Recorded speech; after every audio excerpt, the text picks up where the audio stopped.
Hello and welcome to Easy Learning with Dr. Salman.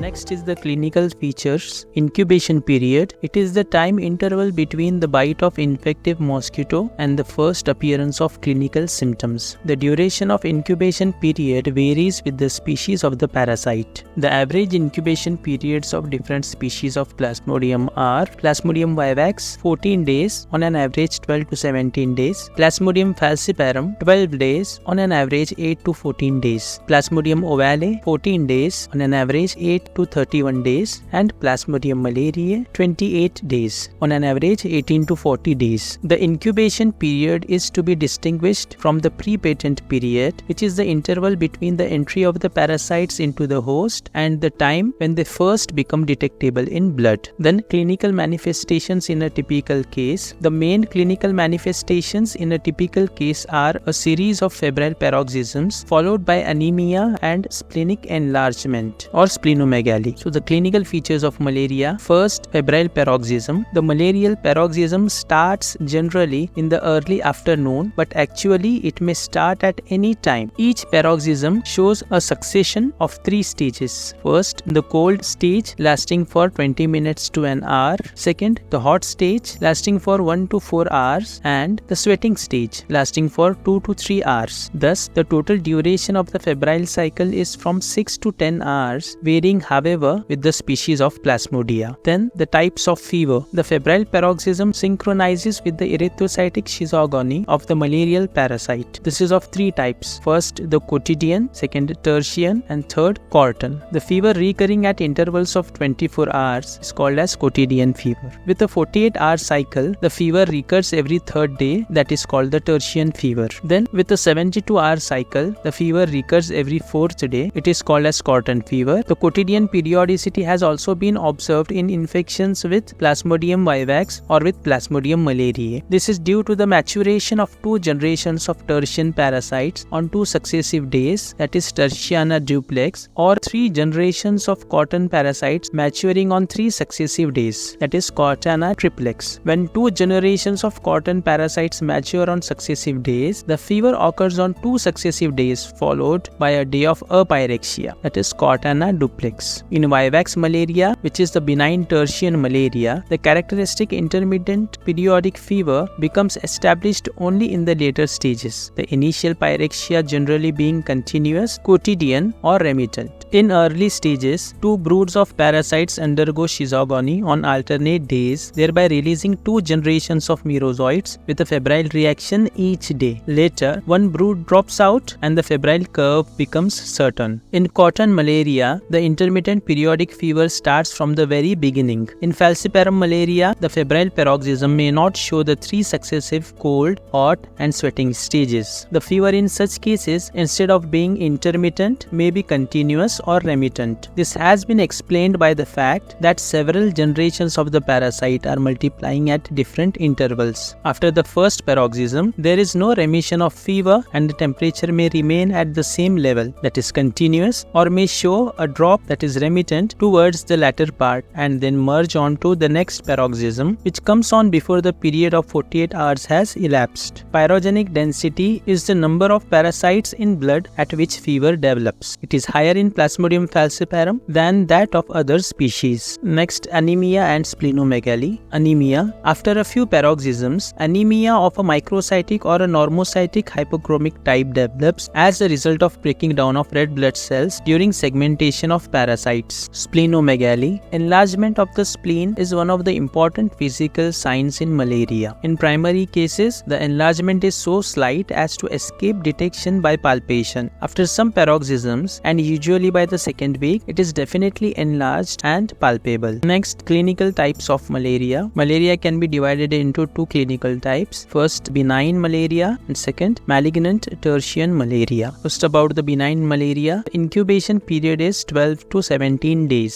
The typical clinical feature of malaria consists of periodic bouts of fever with chill and rigor, followed by anemia, splenomegaly, and hepatomegaly. The classic febrile paroxysm comprises of 3 distinct stages. First, the cold stage, second, hot stage, and third, sweating stage. First, about the cold stage, the patient feels intense cold with chill and rigor along with lassitude, headache, and nausea. This stage lasts for 15 minutes to 1 hour.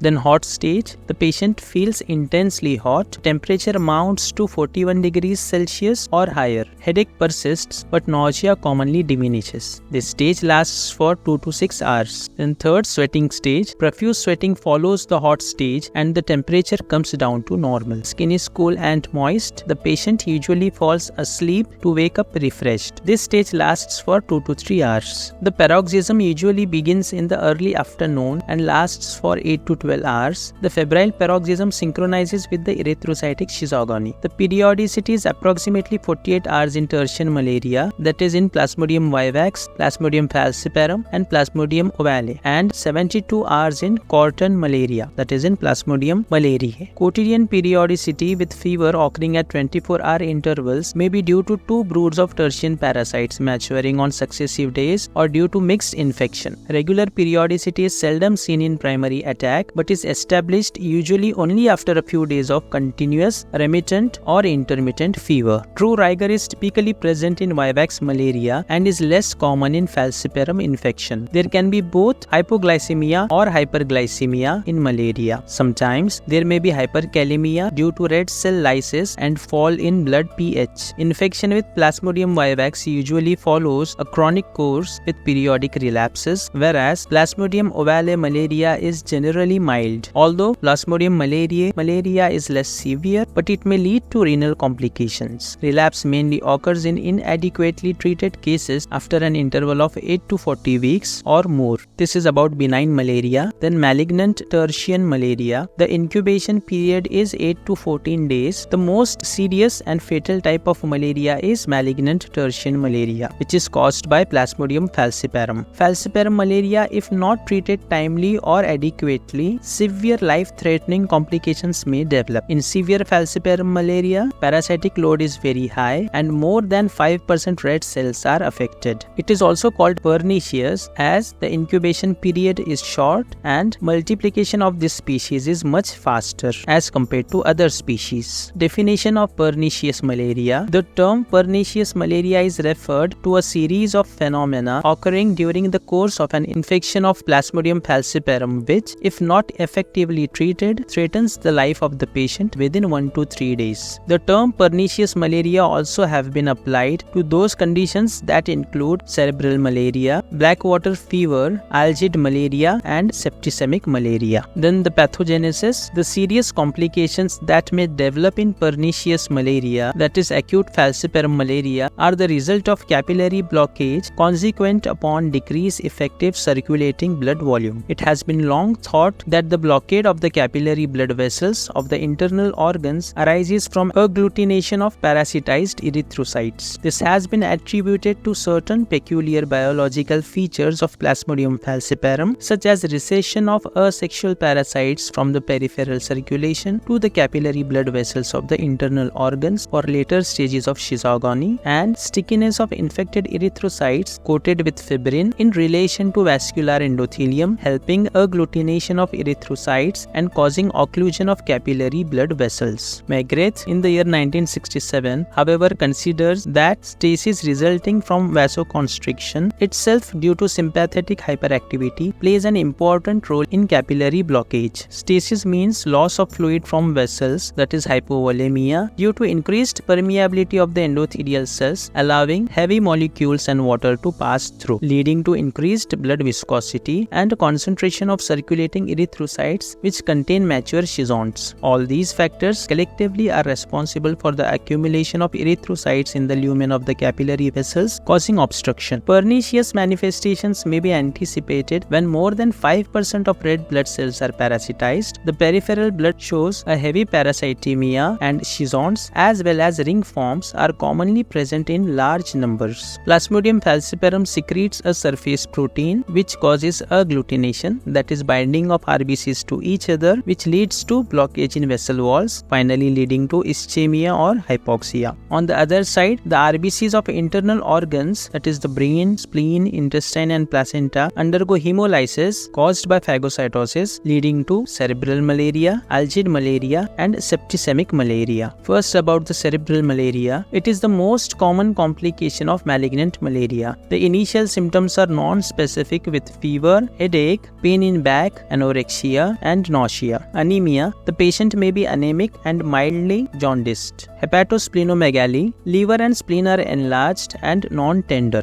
Thrombocytopenia is common. After 4 to 5 days of high fever, cerebral malaria is manifested by features of diffuse symmetric encephalopathy like headache, confusion, increased muscle tone, seizures, paralysis, slowly lapsing to coma. Retinal hemorrhages may be seen in 15% of adults. Hypoglycemia is common in patients following quinine therapy or with hyperparasitemia. In 10% of cases, renal dysfunction progressing to acute renal failure may occur. Other complications include metabolic acidosis, pulmonary edema and shock. Even with treatment, death occurs in 15% of children and 20% of adults who develop cerebral malaria. This occurs particularly when non-immune persons have remained untreated or inadequately treated for 7 to 10 days after development of the primary fever. Pathogenesis of cerebral malaria. The basic pathogenesis of cerebral malaria is due to erythrocyte sequestration in microvasculature of various organs. Late-stage schizones of Plasmodium falciparum secrete a protein on the surface of RBCs to form knob-like deformities. This knob produces specific adhesive proteins, that is Plasmodium falciparum erythrocyte membrane protein 1 (PFEMP1), which promotes aggregation of infected RBCs to other non-infected RBCs and receptors of capillary endothelial cells. These sequestrated RBCs cause capillary plugging of cerebral microvasculature, which results in anoxia, ischemia and hemorrhage in brain. This was about cerebral malaria. Next, Blackwater fever. A syndrome called Blackwater fever, also called as malarial hemoglobinuria, is sometimes seen in falciparum malaria, particularly in patients who have experienced repeated past infections and inadequate treatment with quinine. An autoimmune mechanism has been suggested. Patients with glucose 6-phosphate dehydrogenase G6PD deficiency may develop this condition after taking oxidant drugs even in the absence of malaria. Clinical manifestations include fever,